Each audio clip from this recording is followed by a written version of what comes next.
Olá, seja bem-vindo à programação da TV Câmara Fortaleza. Você acompanha a partir de agora mais uma edição do programa É Direito, o programa que discute direitos, cidadania, melhoria da vida do povo da quarta maior capital do Brasil, Fortaleza. Temas importantes passam pelo nosso debate. Hoje o nosso assunto vai ser meio ambiente, a proteção dos nossos recursos naturais e também o Dia da Terra, assunto que interessa a todo mundo.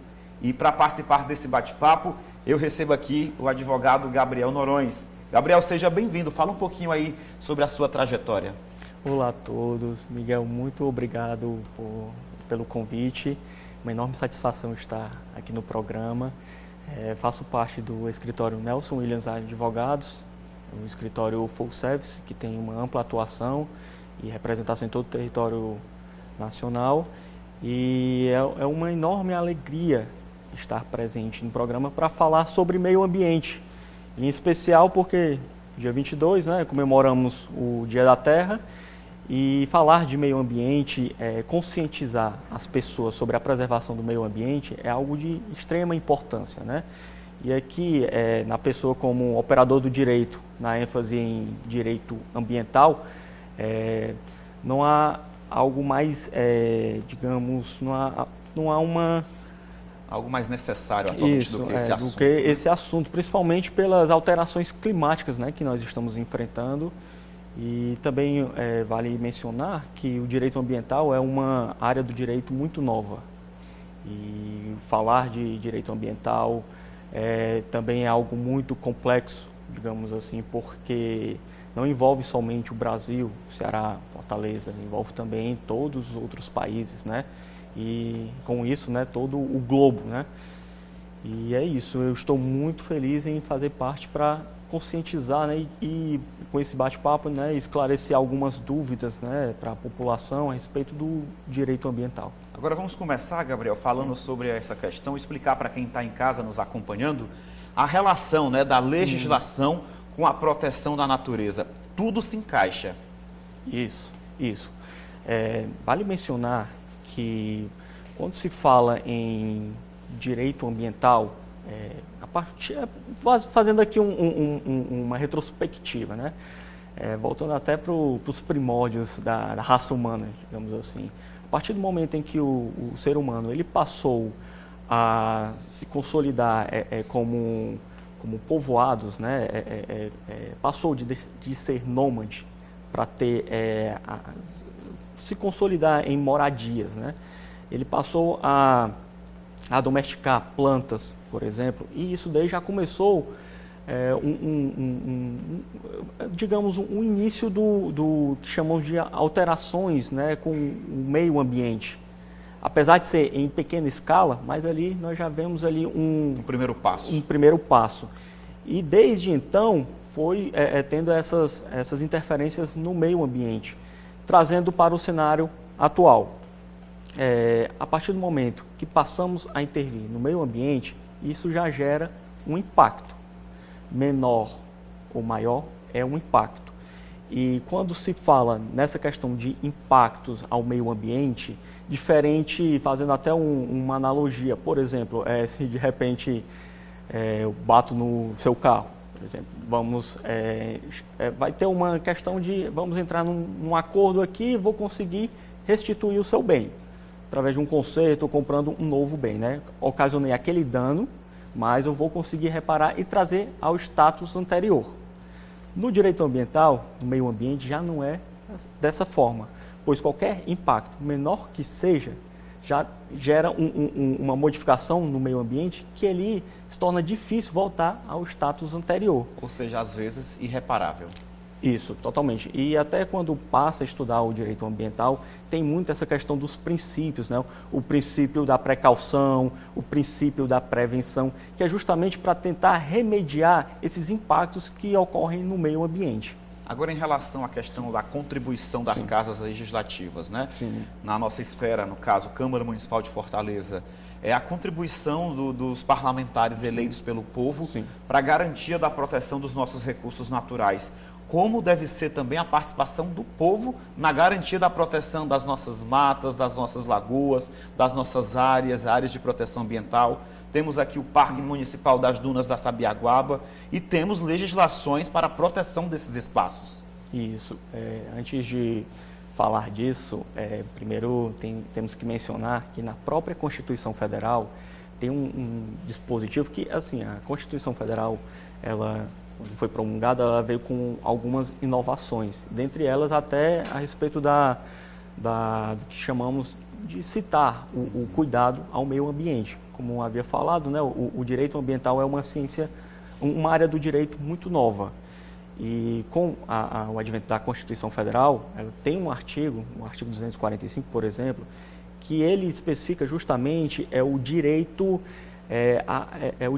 que nós temos de preservar o meio ambiente, tanto os direitos e as obrigações, digamos assim, porque não cabe somente ao poder público preservar o meio ambiente, e sim a toda a sociedade.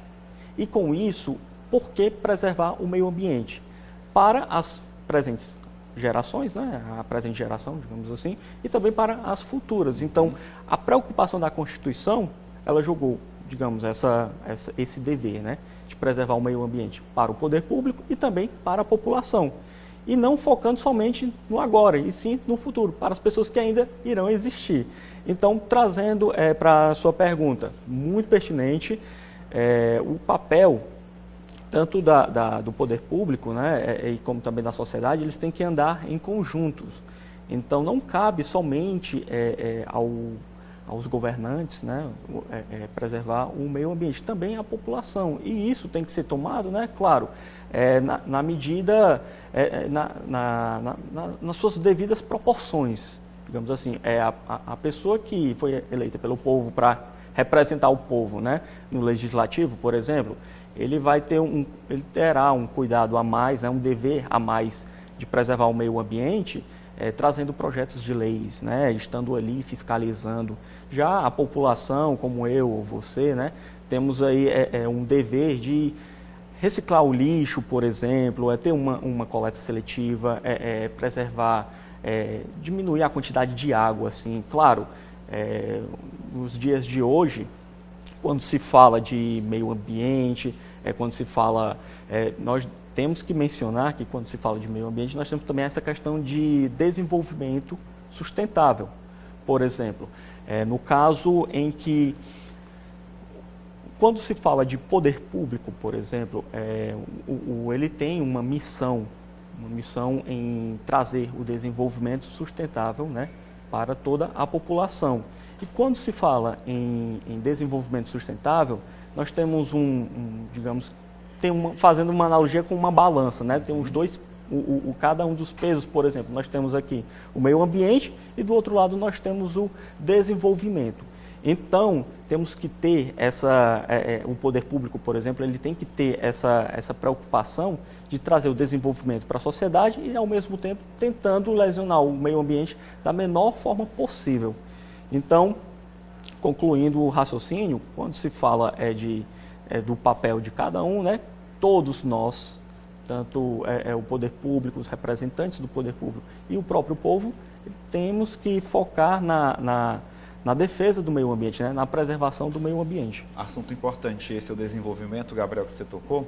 Em relação a esse desenvolvimento de forma sustentável, o Estado acaba agindo também por meio de incentivos, né? Isso. Incentivos também são fundamentais para uma mudança partindo para o lado da ecologia, esquecida principalmente nas décadas de 1980, 1990. Então, com os anos 2000, né, chegando, a gente passou a discutir aquecimento global. Então, as leis precisaram passar por modificações e as empresas também. Por isso, incentivos e legislações ajudam na proteção do meio natural também. Sim, com toda certeza, porque quando se fala dessa questão de incentivos, porque o que acontece?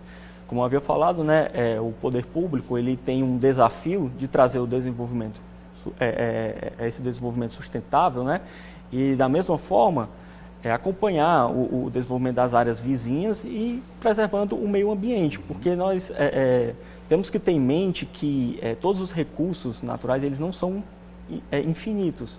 Ele tem uma quantidade limitada, apesar de alguns recursos serem em maiores quantidades do que outros, mas ali são limitados, uma hora vai acabar ali. E cabe a todos nós utilizarmos desses recursos da forma mais otimizada possível. E também em alguns países, por exemplo, nós estamos já, quer dizer, alguns países eles já estão tratando aqui, está começando a ter esse debate, a questão, por exemplo, da logística reversa. Como assim?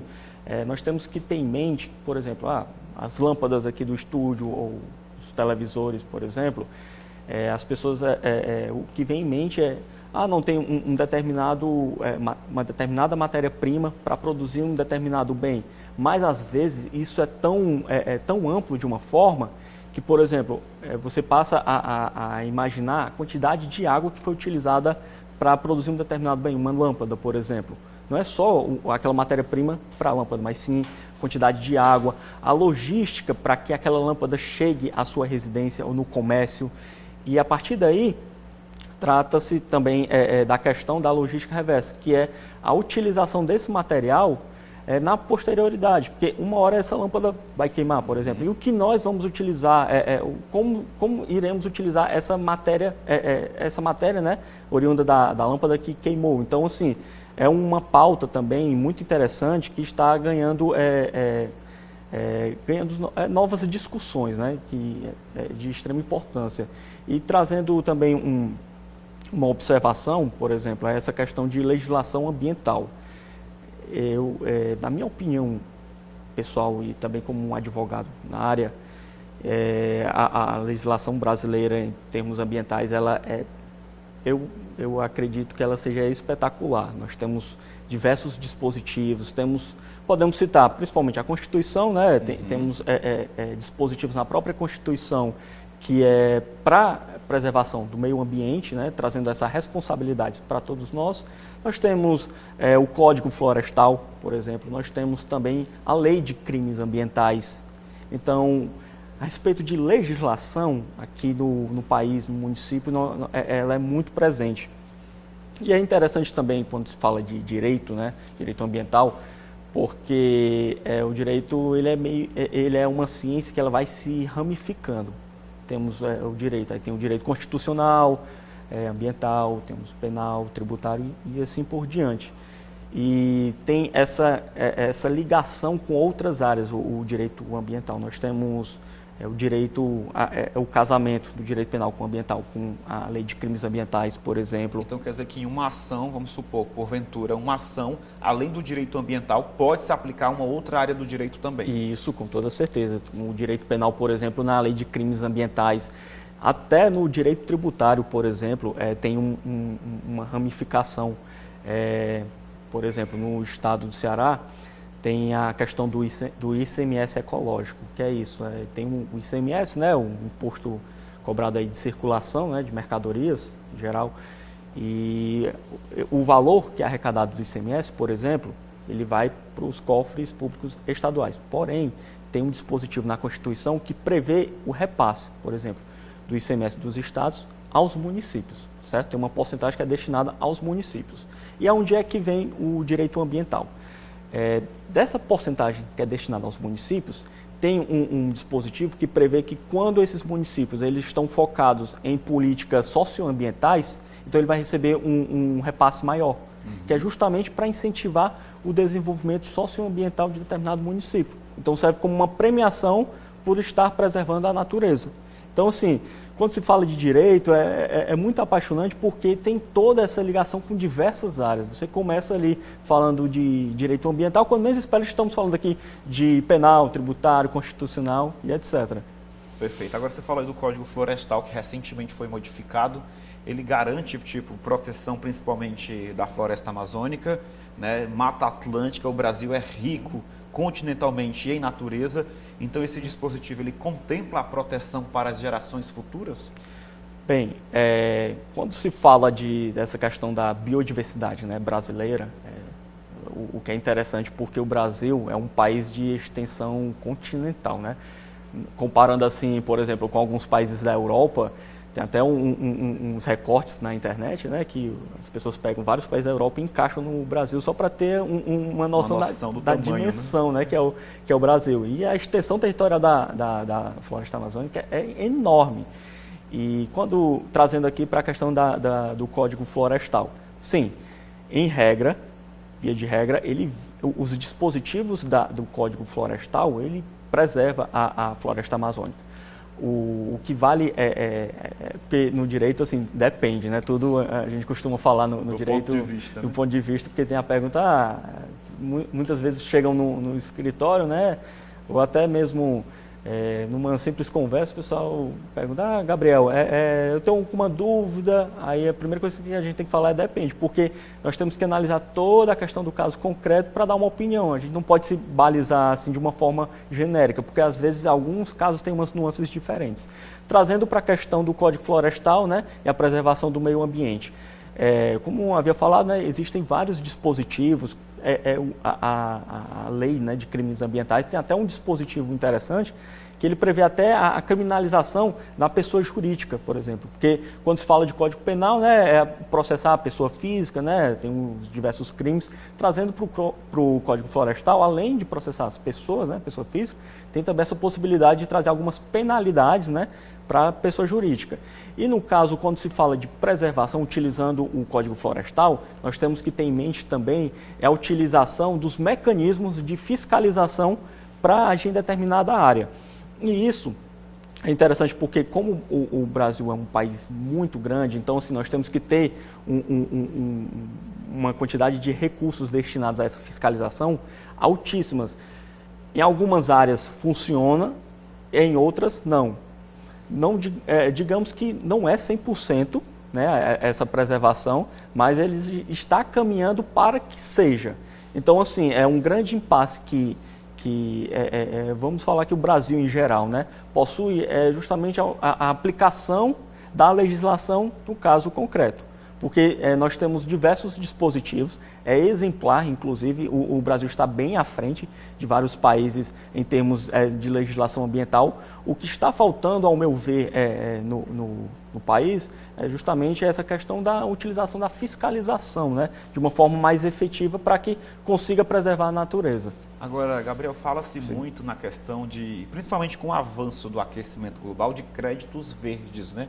O que seriam esses créditos verdes para quem está em casa entender? Seria uma compensação a um dano ambiental anterior e uma forma também de garantir a aplicação do direito, já que o reparo vai ser feito. Isso. Quando se fala também essa questão de créditos, né, no direito ambiental tem um princípio que nós chamamos de princípio do poluidor pagador. O que é que quer dizer isso? A partir do momento que há uma atividade em determinada área, ali automaticamente já gera um prejuízo ao meio ambiente, isso é um fato. Agora, a depender da atividade que é exercida, o impacto é maior ou menor, mas de fato tem um impacto ali no meio ambiente.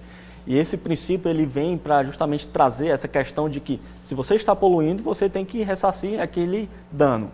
Porque também quando se fala de direito ambiental, essa questão de impactos, como eu havia falado naquele exemplo, né, por exemplo, de bater um carro, tem como você substituir esse bem, né? Você volta ao status anterior. Quando se fala de poluição, por exemplo, dificilmente o meio ambiente ele vai voltar àquele status. Então nós temos que remediar para que ele tente chegar o mais próximo daquilo que o meio ambiente era. E uma das formas também é justamente trazer essa aplicação para que também, porque quando o direito ambiental ele surgiu, ele veio com uma forma educativa. Como assim? Por exemplo, nós temos o Código de Trânsito. A partir do momento que o motorista ele comete uma infração, aquela multa, além de pesar no bolso do condutor, ela também serve para educar o condutor de que aquele ato que ele está cometendo ali é uma infração e, além de causar um perigo, né, para toda a população, ele também tem que ressarcir o público, né, o ente público, para ele entender que aquele valor pesa no bolso, né, de uma forma educativa, né? E da mesma forma para ele ter aquela noção de que ele está sendo punido por um ato e legal, né? E não trazendo cometer isso essa prática. E no meio ambiente, como é que funciona? Pronto, isso? E no meio ambiente, quando traz essa questão de multas, até um desafio para a fiscalização, por exemplo, porque como é que nós vamos quantificar uma determinada poluição, por exemplo, está acontecendo uma poluição em um determinado rio, ali estão sendo despejados vários resíduos, né, diariamente, e como nós vamos quantificar aquela quantidade de resíduos e o impacto que aquilo está causando à natureza e chegar essa multa, né, ao bolso da empresa para que ela entenda que o impacto que ela está causando ao meio ambiente, né, e também o impacto que ela está causando para a população em geral.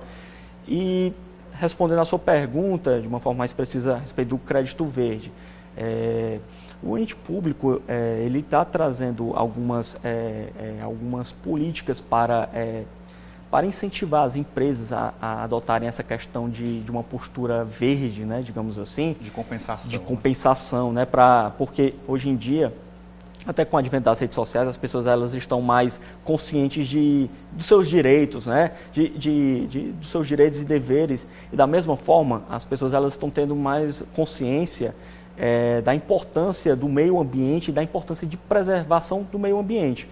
E a partir do momento, as pessoas começam a observar que uma determinada empresa ali, eu não achei muito interessante porque o impacto que ela causa ao meio ambiente é muito alto, então vou deixar de consumir aquele produto. E a empresa ela acaba tendo um impacto, né, de forma negativa pela redução, né, do consumo daquele produto que ela produz. E essa questão dos incentivos, ele vem justamente para agregar um valor para a empresa. Por exemplo, a empresa ela está focando numa coleta seletiva, no manuseio ali dos resíduos que ela despeja, então o governo ele passa a beneficiar essa empresa, trazendo o selo verde, por exemplo, né? Agregando um valor para a empresa. E essa questão do crédito verde, ele vem justamente para beneficiar a empresa e ela vê de uma forma educativa que preservar o meio ambiente, ela terá um benefício muito grande. Agora, sobre a importância de um departamento jurídico, né, dentro de uma empresa, desde a escolha, um licenciamento para a implantação de uma nova filial, enfim, é muito importante esse setor dentro de uma empresa hoje em dia para não cometer qualquer tipo de irregularidade e essa reputação construída ao longo do tempo para a empresa não ir por água abaixo. Isso, a importância de um departamento jurídico para uma empresa é importantíssima em todas as áreas. E trazendo para a questão ambiental, atuar no direito ambiental, por exemplo, tem a questão do contencioso, o que seria o contencioso? Justamente aquela imagem do advogado indo ao tribunal processando, buscando ali, né, a busca pelos seus direitos. Essa de forma geral, né, a questão do contencioso. E também, além dessa questão do contencioso, atuar no direito ambiental, nós temos também a parte de pareceres, emissão de pareceres. Como assim? A pessoa, vamos supor que uma determinada empresa vai construir, uma empresa no ramo industrial mesmo, né? Ela vai construir uma nova indústria em um determinado município. E nesse caso, o advogado ambientalista, ele vai emitir diversos pareceres para adequar a empresa naquele local para que ele tenha um menor impacto possível, impacto financeiro, né? E também impacto ambiental. Então é até interessante porque o advogado ambientalista ele tem que estar também, além de entender da matéria do direito, né, direito penal, tributário, como havia falado, ele também tem que saber um pouco ali da biologia, da geografia, porque, por exemplo, a partir do momento que há uma audiência com determinados técnicos, um grupo de engenheiros ali para construir toda aquela infraestrutura para comportar a empresa e os funcionários, o advogado tem que entender um pouco ali da engenharia civil, né? Claro que não vai ser um expert, mas ele tem que ter essa noção. Então, assim, um departamento de uma empresa voltado também para o direito ambiental é de extrema importância, até para evitar essa questão de infrações, porque, como havia falado, tem o Código Florestal, né? Tem a Lei de Crimes Ambientais, Constituição, parte também do tributário, mas também existem não só leis, que rege toda essa questão do direito ambiental. Existem instruções normativas, toda essa questão que vai gerir, vai dar instruções para que os funcionários, digamos, os fiscais, eles passam a atuar, né? Porque até por exemplo, no direito administrativo tem um princípio que nós chamamos de princípio da legalidade. O que é isso? O funcionário público, né, o agente público, ele só vai agir naquilo que está previsto em lei. Ele não pode sair da linha, digamos assim. Tudo que está previsto em lei, ali são as funções dele. É tipo um manual de instruções, assim, fazendo um comparativo.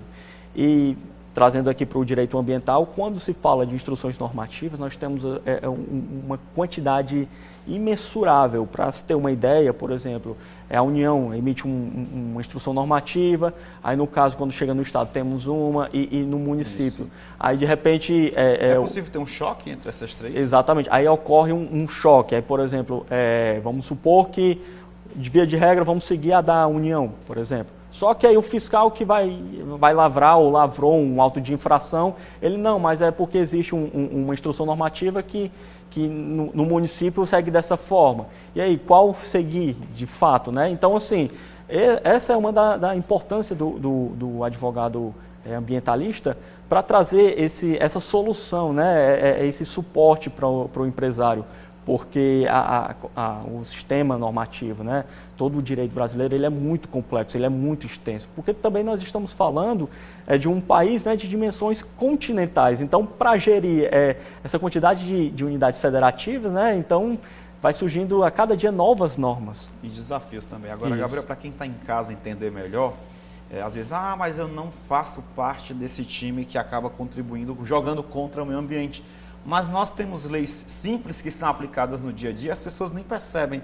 Lei do silêncio, né? Lei da questão da poluição visual, isso também entra dentro do direito ambiental. Sim, com toda certeza, porque quando se fala de poluição, a imagem que vem à cabeça é o carro ali emitindo CO2, né? Ou então jogando lixo dentro do rio. Isso, o principal exemplo. Mas assim, a poluição ela é bem extensa. Temos aí a poluição visual, também temos a poluição sonora. Então, tudo isso está incluso na questão ambiental, pois temos, por exemplo, essa questão, vamos construir determinados postes para iluminar uma praça. Mas ali, por exemplo, existem algumas árvores, existem algumas espécies que vivem naquelas árvores e construir novos postes ali de iluminação vai afetar aquelas aves, entendeu? Sim, trazendo só um exemplo de vários outros, do impacto, né, que isso ocasiona ao meio ambiente. Porque acaba que isso está no cotidiano e a gente acaba não percebendo. Mas assim, quando se fala mesmo de poluição, não se resume somente àquela poluição do carro, né, do lixo, e também a poluição ela envolve a sonora e a visual. Agora, sobre essa questão da programação do Dia da Terra, né? A pessoa deve estar em casa, mas qual seria a minha contribuição para garantir a proteção? São várias as possibilidades e o direito também prevê isso. Sim, sim. Nós temos aqui uma das importâncias, né, porque o Dia da Terra ele veio justamente para conscientizar toda a população. E não estou falando aqui da população fortalezense, cearense ou brasileira, população mesmo mundial. O Dia da Terra, né, surgiu em 1970, foi a primeira comemoração, 22 de abril de 1970, surgiu nos Estados Unidos, e ele veio justamente com esse propósito de trazer uma conscientização para todas as pessoas, porque, digamos que o impacto mesmo no meio ambiente, ele passou a existir de fato mesmo com a Revolução Industrial, né? Quando as indústrias elas tomaram ali um espaço, né?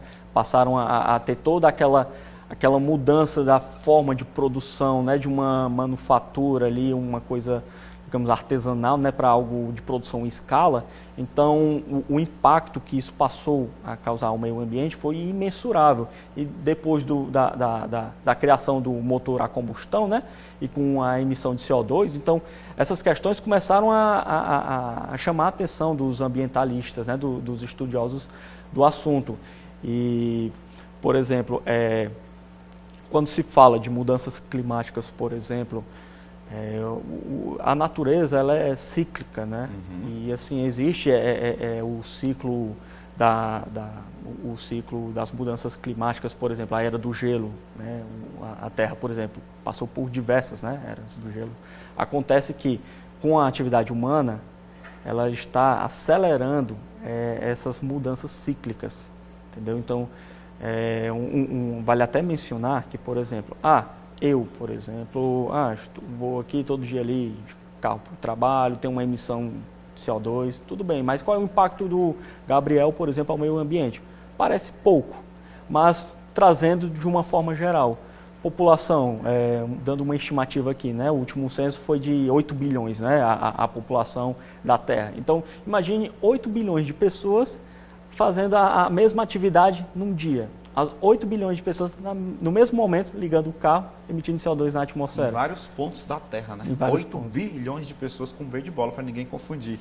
Agora, Gabriel, deixa uma mensagem para quem está em casa nos acompanhando, né? Voltado para essa área do direito ambiental.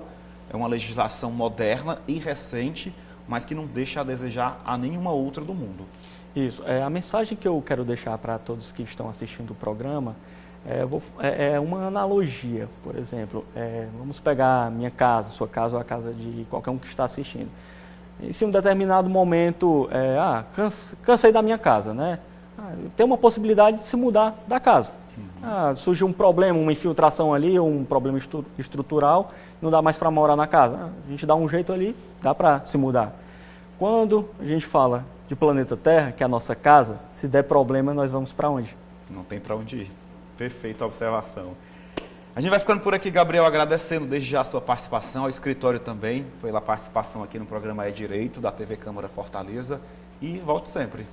Eu quero agradecer imensamente por fazer parte do programa, ter esclarecido algumas dúvidas e fico aqui à disposição para novas visitas e agradeço a atenção de todos. Perfeito, muito obrigado. A gente conversou na edição de hoje do Direito com o advogado Gabriel Noronha, falando sobre a proteção ao meio ambiente, a programação desenvolvida voltada, né, para a prevenção de violências contra a terra, enfim. E você acompanha esse programa também no nosso YouTube, Câmara Municipal de Fortaleza. Vou ficando por aqui, até o nosso próximo encontro. Lembrando que a gente se encontra diariamente de segunda a sexta-feira, às 6 da noite, no Jornal da Câmara Fortaleza. Tchau, tchau.